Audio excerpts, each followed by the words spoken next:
Hello, beautiful humans. Welcome to the Shanni Show. I'm Shanni Suissa, your host, and today is my first ever audio-only episode.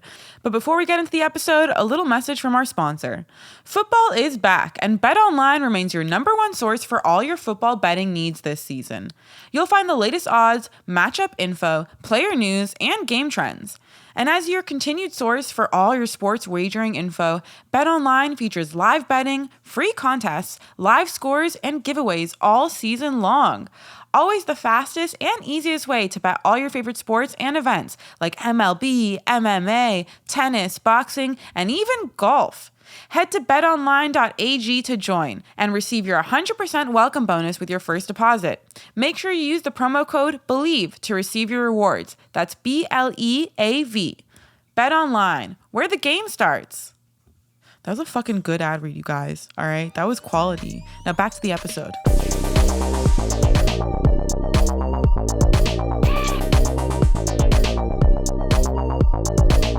I know I have been completely slacking on posting, and people are wondering, is the Shanni Show even still in existence?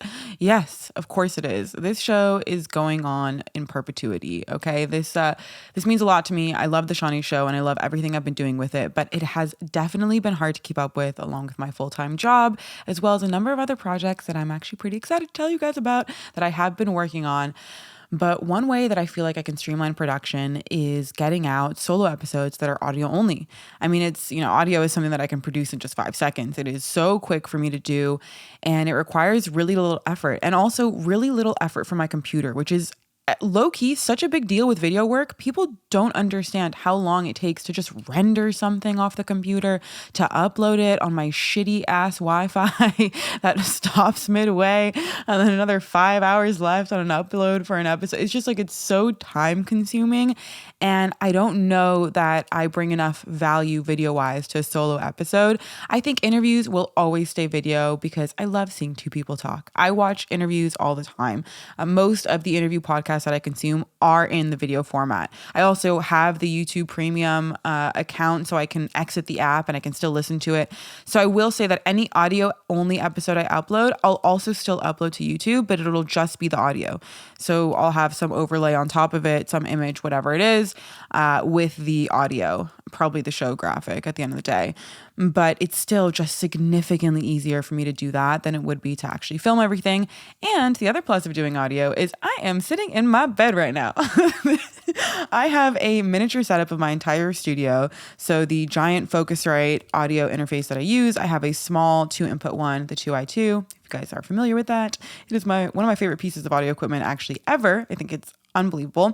So I have that, and I have the same kind of mic, just on a different little portable mic stand, and that's plugged into my laptop. So, I mean, it's a super easy system, and I can do this all the time. Whether I have people in the house, there's tons of people coming in and out of my house all the time. And right now it's the high holiday season, so you can imagine, I mean, it is a revolving door of just Jews, really. Celebrating all the Chagim. So being able to do it in my room definitely is a big plus instead of having to be in the studio, which is in my living room. For those of you who don't know, I have taken over the living room. It is basically just the Shanni Show area. I have another editing suite too. I just got this standing desk. I don't know if you guys follow me on Instagram, but if you don't and you didn't see this, I got a standing desk with a treadmill underneath as well. It's awesome. So I have like the studio side, and then I have the editing side where I work at the standing desk, and then I also have all my equipment and everything. So I've just taken over the whole living room, but that does pose difficulties with trying to get enough content recorded and getting stuff out there. And also just for myself, consistency is really hard for me. At the beginning of this show, when I launched, I was like, new episodes every Tuesday. And the truth is, I really don't think that I can ever commit to a single day. I just don't think I'm that kind of a person. I'm more of a release as they come kind of gal. And I think if I just put too much pressure on myself on doing everything perfectly on the exact day, the exact same time, it's just never going to happen, and it's going to stress me out too much. And with video, it's the same thing, editing it perfectly and getting it out there and having to do all the work. And it's just, I feel like sometimes I put this stress on myself that doesn't even really exist. It's just kind of made up in my own head because I feel like I really love doing things right. I've always been a perfectionist. I've spoken about this on the podcast before. It's like a huge hindrance my entire life. Perfectionism is just the main hurdle that I'm always having to face in order to accomplish the things that I really want to accomplish. And there's so many things I want to get done, and I need to drop that perfectionist attitude to be able to get there. So this is going to be one way that I do that. And I hope that you guys like audio only episodes. I think it's going to be awesome. The audio quality is still absolutely pristine. I'm on my Shure SM7B. I love this mic. I got my Focusrite. It's literally the exact same setup. Although I probably will do most of these from my bed. Does anybody like being in their bed as much as I do? I feel like it's probably a really bad habit, but I just really like being comfortable. I'm a big fan of the bed, and I have such a nice bed set up. Like, I have made this situation quite pristine for myself, and yeah, anyways, I'm excited about this. I think that this is going to be a new phase for the Shanni Show. And I also have quite the backlog of interview episodes that I do need to get out there. I still have the Chocolate Dell episode to post, which will probably be the next interview that you guys get. And then I have an awesome episode with Matt Stefanina, who is just the coolest dancer. I mean, my God, you'd think I have good rhythm, but I really don't. I can dance to psytrance. Obviously, don't get me wrong. Throw me in the middle of a nature party and I look right at home, but you put me anywhere else and I don't even know what I look. I look like a fucking piece of cauliflower. Like, I don't even know how to explain how disconnected I feel to my body sometimes when I'm listening to certain tunes. And I'm like, what's happening? What is this flailing? So Matt was really cool to talk to. And also my little sister, who is a huge dancer. She's been dancing for so long. I mean, she's just like a big fan of so many of these people that Matt works with, and also Matt himself. And so it was really cool to interview him, knowing that, he teaches at Millennium or whatever that dance studio is. And she's been talking about that since she was like 2 years old. Oh my God, Millennium or Millennial. I forget what the fuck it's called, but she used to always just talk about that dance studio. And so it's cool. It was kind of like a full circle moment. And then I also have an interview with Blanca de Danza, who is dope, also a dancer. So I'm going to do those back to back probably. He's very cool. I met him at VCon and we just really connected, and his episode was awesome. We got into some like really funny conversations about just existence and time, and it was cool. I mean, we were drinking these shroom drinks for it, so I don't know if that really impacted us, but the conversation definitely sounded like it. So I think you guys are going to like it. And then I also just had Troy Farkas on, who is the producer of the Ringer MMA show, which, for those of you who don't know, is a really cool MMA show that I like to call into. It's a social audio show on Spotify Live, and it's hosted by Ariel Helwani, Chuck Mendenhall, PT Carroll, and it's a super fun show, and we built like this little community around it, and it's just a really good time. So I was happy to have Troy on, and also just because he's a fellow producer, I love connecting with people who do what I do. There's something that, it's like speaking a different language. Like, you can't really explain this job to people, especially podcast production, because it's so new. It's very rare to meet other podcast producers. Like, that's actually not common. When I come across them, I get pretty excited because it is just something that just not many people, there's a lot of video producers, they move over, radio producers, whatever, but someone who's actually in podcasting and in podcast production, and he's been in it for a couple years now. So he's getting it.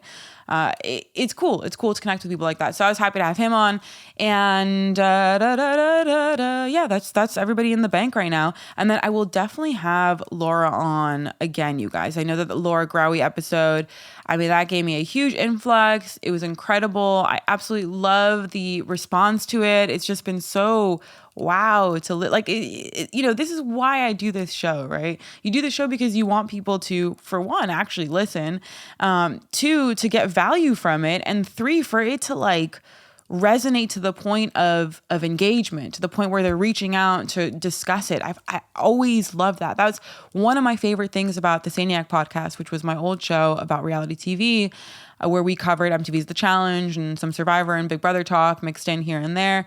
And we went live every single week on Facebook to recap the episodes. And we also went live for all of our interviews. And it was all done on our Facebook page.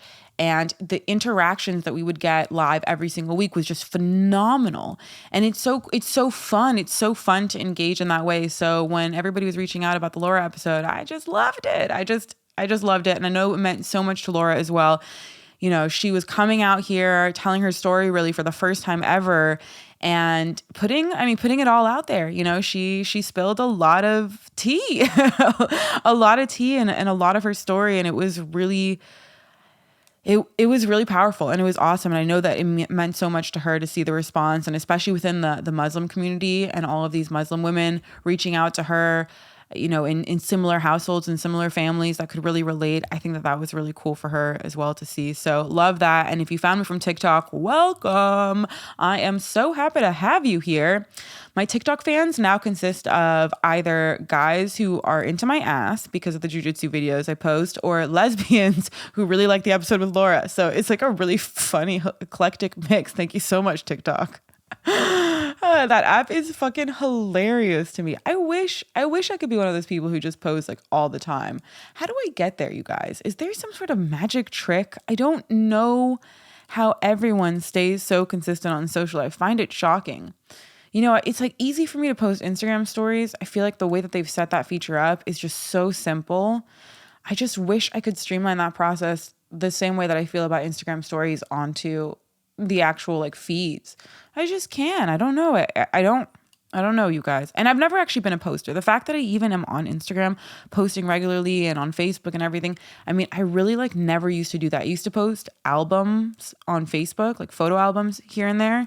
And I would like take my time with the albums and make them all nice and do all captions and cute shit. But I was never, a mobile uploader, if you will, uploading everything that happened after a night out or this or that. Like there's some people who always were uploading all the time. And I just was never like that. I did 8.5 months in South and Central America backpacking straight. And I did that without a cell phone. I had an iPad mini and I didn't even have, I don't think, an Instagram account at the time. And I posted nothing to nowhere. I just posted nothing to nowhere. And I'm actually sad about that now because I lost 2 cameras during that trip. I don't even have very much evidence of so many incredible places that I went to. So I am upset that I didn't post, but I just have never really been that kind of a person. So it is hard, and it does suck that it's such an integral part of my job and the things that I want to do. But anyways, I'm working on some projects that will hopefully generate a good amount of revenue. So I'll be able to pump some money of my own money into Shanni Show and hire out a staff, because I would love to have at least 1 or 2 team members on board with me so we can start getting more consistent content out there for you guys, and so I can just have more fun with it. I am tired of producing. I'm not going to lie. I have been doing it for years, for so long. My first ever video editing client was when I was 11 years old. And as much as I love doing it, where the actual action of it, like moving pieces around, putting different clips together, like seeing that all come together is amazing. But the physical aspect of it, being on a computer, being in front of a screen, that kind of stuff, to me, that is really what wears and tears on me. And I'm finding it harder and harder to do that as the years go on. And also, I did just turn 30 and not to be like one of those, but I swear you get older and you move wrong and you're in pain for a long time. So yeah, this is my 30-year-old self telling me it's time to move on. It's time to be more in front of the camera, to do the things that you love to do, to edit from behind an editor's desk and tell them what to do with their hands on the computer, because I just don't know that I'm really built for computer work like that. I mean, I did an entire coding boot camp and I have not done a single piece of coding really in terms of for hire since then. I mean, I couldn't do it. I realized after, I was like, damn, yeah, this is not for me. Typing for this long in front of a screen for this long. Oy vavoy. I mean, it's hard on the body. So anyways, I'm hoping to really start making a change. And when you wake up after a birthday and you just feel so fucking motivated and you're like, holy shit. I mean, yeah, that's pretty much how I felt. I cut back on a lot of freelance work this year. I made so much more money last year than I did this year, purely because I just cut back on so much work because of what I'm talking about now. I've been choosing happiness a lot more than I've been choosing work and financial growth, which to an extent I have loved, obviously, but I do want to get back to that grind of bringing in all of the cash. I miss that grind. And I have so many different things that I would like to do. And financially, I need the freedom to do that. So I'm excited about some projects I have in the works. Some I cannot talk about, but one I really do want to talk about because it has been taking probably the most time away from Shanni Show. And I think it's going to bring a lot of value to the community. Maybe not all of you, but a lot of people message me. Ever since I really started podcast producing, I've been getting messages left, right, and center from various people who want to start podcasts. It's the most common thing. And if you guys don't know, I used to do a lot of consultation work. I still do from time to time. I'll help people. I've coached podcast hosts. I've built studios for people. I've done one-to-one coaching on helping a few people become producers, their own producers, things like that. So I do love doing that. And I wanted to find a system that would streamline that would help more people in a faster amount of time. And honestly, I've been thinking about putting this out there for so long. I think the first time I thought about this was like 4 years ago, actually, when I'm thinking about it now. Yeah, it's been about 4 years since I wanted to do this. So I'm excited to finally get it done. It's a podcast course, an online podcast course that you can take to learn how to podcast from literally A to Z. I mean, I'm going to give you guys the full Bible on podcasting. So it's going to start from concept, naming, format, all of that, all the way through recording, studio setup, editing, any post-production features, artwork, assets, upload, distribution, marketing, everything that you need to know, monetization. We are going to get into all of that, as well as even hosting presence and mic presence, speaking and different tips and hacks for that, interviewing, research, episode research, guest booking. I mean, we are going to cover it all. I want this to be the ultimate Bible to podcasting. I want to create armies of producers. We need more producers. We need more people in this industry. It is lacking in highly skilled, reliable human beings who know what the fuck they're talking about. And the great thing about this course is it's going to be something that you can take either to start your own podcast, or if you want to become a producer, this is the exact course that you will want to take to become a podcast producer. And seriously, I cannot stress this enough. We need more good producers. So if you're looking for that sort of career path, or if that interests you at all, then I am excited for you guys to check this out. It probably won't be ready for at least another month or so. I've been working on it like crazy, you guys, but it's going to be a long one. It's going to be a very thorough course. So it's taken me a long time, but I just can't wait for it to come out. So yeah, that's what's been going on in my life. A few other projects as well in the works that I can't really discuss, but I'm very excited about them all. And there's just been so much going on. It's been so much fun. I was in Portugal for Boom. I don't know if you guys know what Boom is, but it is spectacular. It's a psychedelic trance nature party in the middle of like buttfuck Portugal. Fucking unbelievable. What a good time. What a good time. Sometimes I wake up and I think to myself, wow, I can't believe I'm not at Boom right now. How sad is that? Like, why am I not at Boom right now? It's an upsetting thought to even think about sometimes. Like, why am I here right now? Why do I have this microphone in front of my hands instead of the portable microphone that I had at Boom, which gave me like a really strong reverb? What a great mic. That was such a good time. Man, such a good time. I hope you guys all had a phenomenal summer. It was an interesting summer for me. I did Portugal, I did some other stuff, but for the most part, I was really grinding. I was in LA, I was working out, trying to get stuff done. I did go to a few UFC events. That was fun. I did International Fight Week. That was a great time. I don't even know if I've talked about that on the podcast yet, but that was just an awesome time. What other fight night did I go to? The San Diego one. I went to the San Diego fights. Those were really fun. We got ringside seats for those.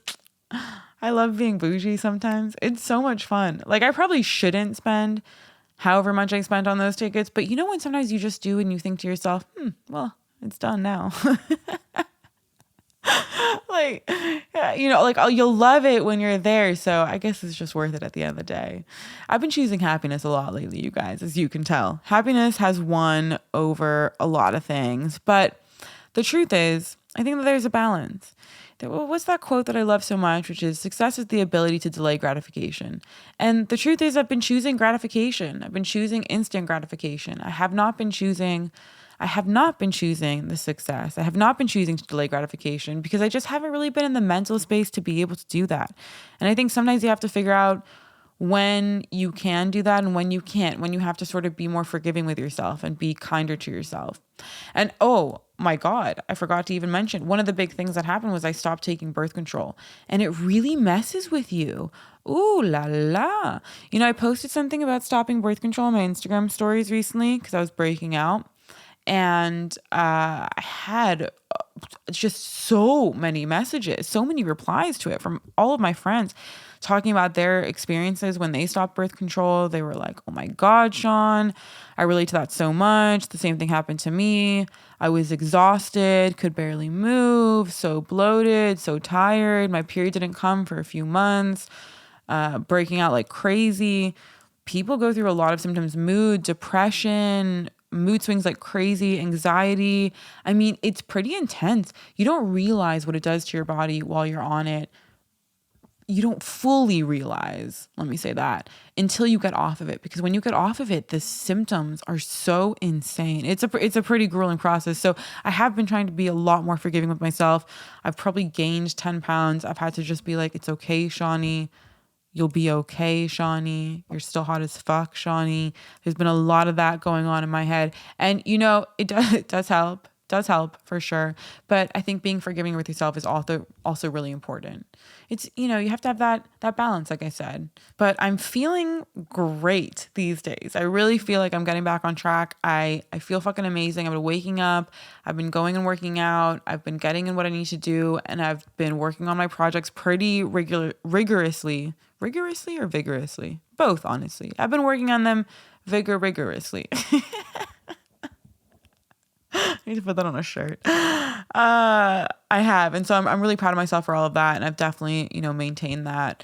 And it's been good. It's been good. So I'm excited. I can't wait to get things back on track with Shanni Show and to get more episodes out there. So this is going to be a test run, this little audio only episode. I have so much more I want to talk about and do some solo episodes. I'm going to record a few solo episodes just to have in the bank as well while I go to Israel, because I will be there on the 25th. Woo-hoo-hoo-hoo-hoo. Going for my best friend's wedding. I'm so excited.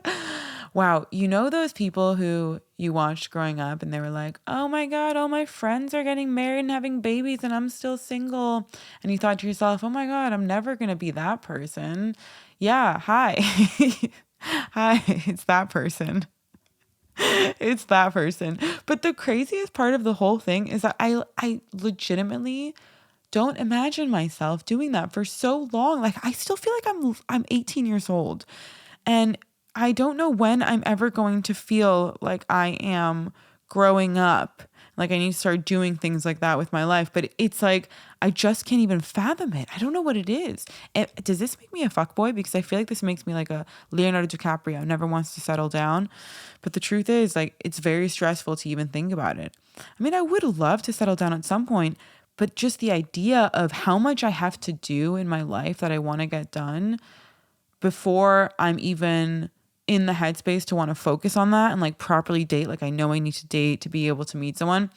I mean, I don't know if I'm even there. I went on a date with a guy recently who had really square eyebrows.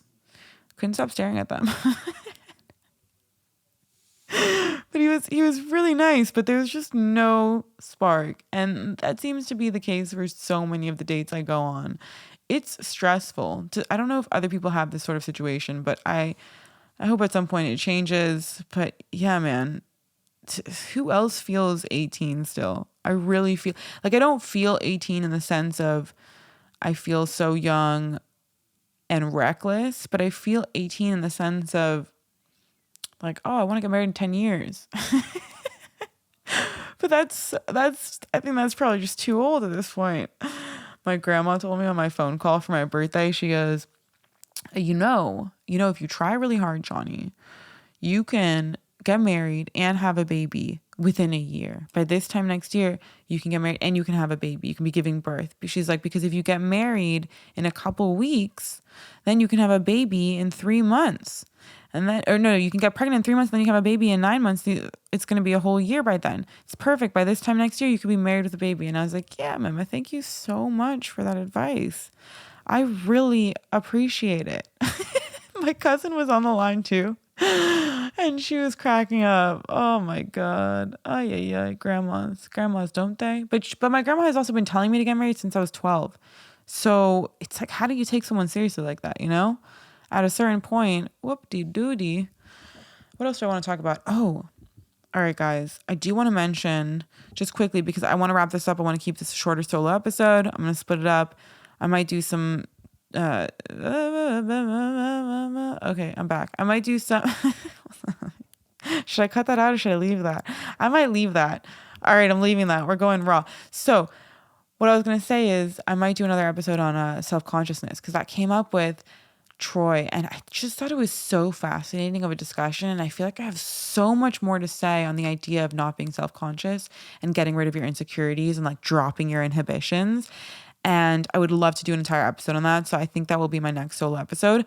But before we wrap up, I do really want to discuss Iran a little bit, just to bring awareness and highlight what's going on over there, just because I think people probably think I'm Persian with the way that I'm sharing so much information, but I just grew up in LA, surrounded by a ton of Persian Jews, and my whole life, because I'm Moroccan in LA and we don't have that big of a Moroccan community out here, everybody thought I was Persian.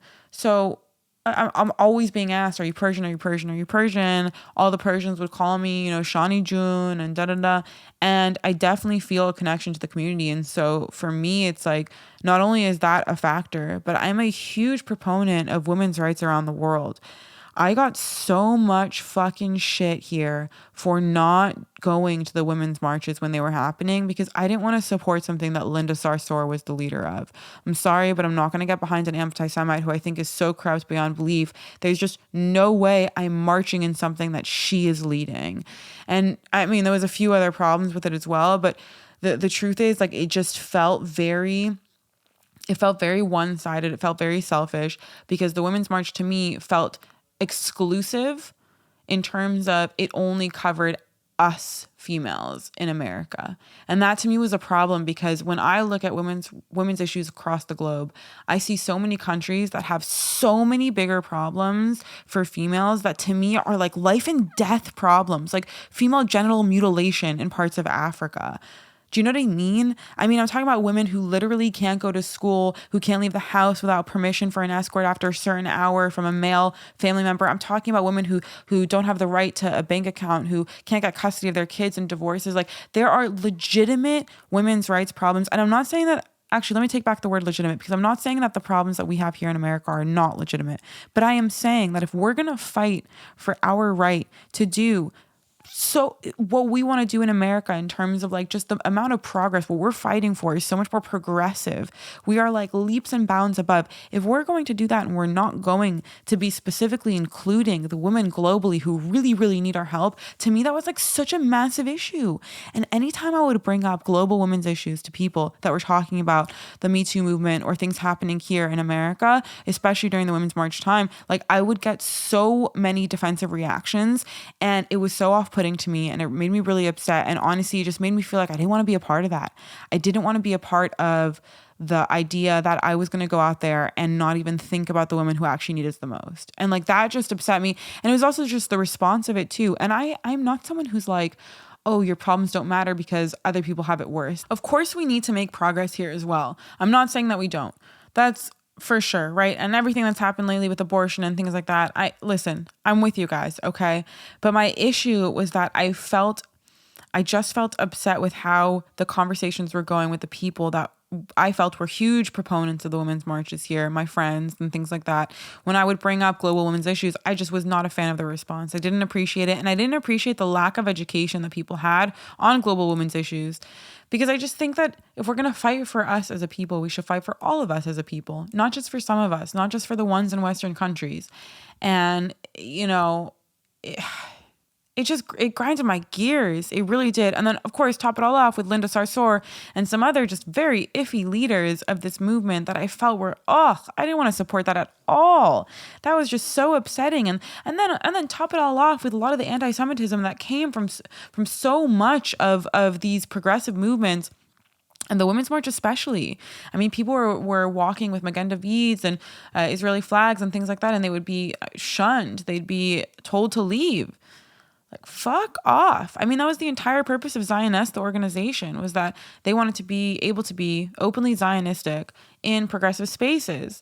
And to me, the idea of just the idea of like convoluting issues like that and being like, well, oh, you're Jewish, you can't be here. What the hell are you doing with the Magen David on?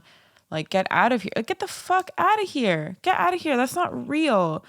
And if you don't care about women globally, then I don't really believe that you care about the women here in that same way. Like, it just doesn't make any sense. How can you want women to have the right to have an abortion here, but not care about the fact that women are literally getting their genitals mutilated just for fucking being females? It just is crazy to me. Like that's just so crazy. It's just so crazy to me. And I think that we need to bring more attention to that. So anyways, what's happening with Iran right now, what's really, what's happening in Iran is crazy. It is one of the biggest human rights revolutions that we are seeing in our generation that could possibly overthrow one of the worst regimes currently active in the world. I mean, we're talking about like the top. This is Iran. We're talking at the top here. I think you put above them maybe North Korea, Venezuela, I don't know who else, but they are fucking up there. They are up there. And the fact that there's so much silence from people, like the only people I know sharing shit are my Persian friends. And maybe the occasional person. I'll give the occasional person some credit. But not enough. And all those same females who gave me so much shit for not going to the Women's March. Also, by the way, apparently people really don't like the word female, but I really like it. If you take offense to it, I think that that's very weird. And also, can you please explain to me why? Someone DM me the reason why. Because I'm actually very curious, because I didn't understand it. I tried to research it and there wasn't much online.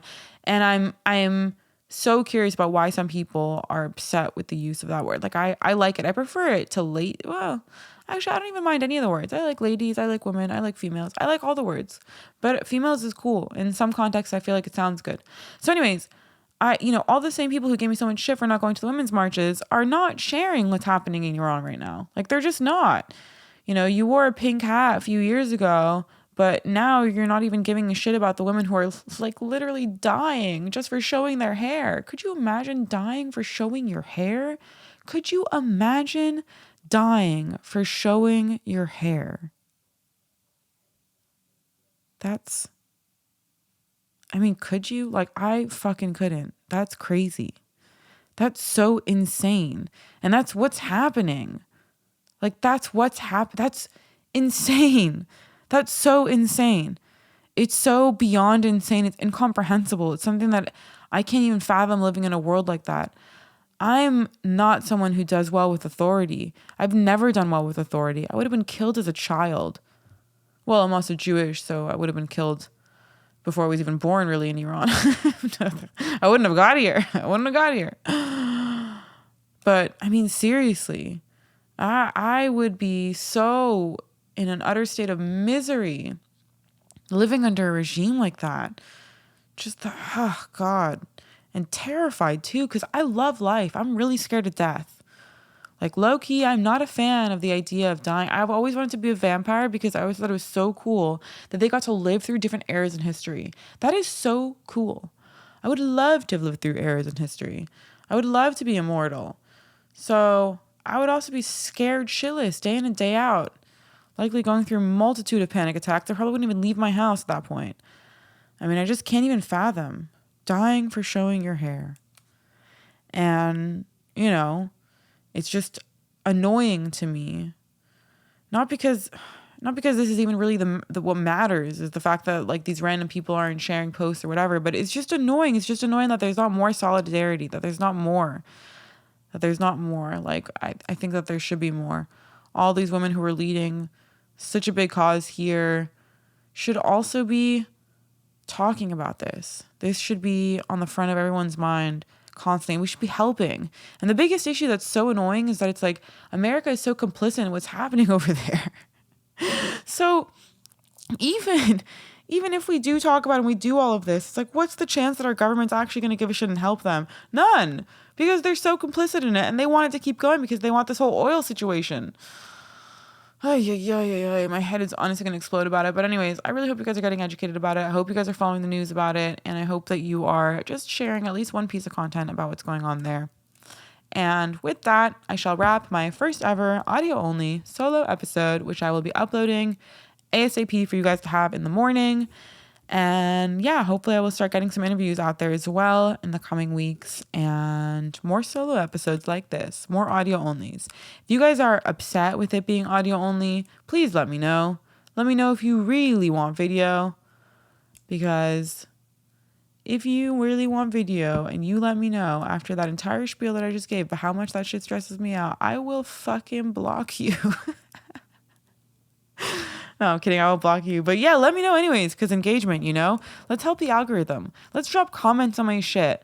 Let's share my shit. Let's share my shit, like all my shit, comment on my shit, drop some stuff.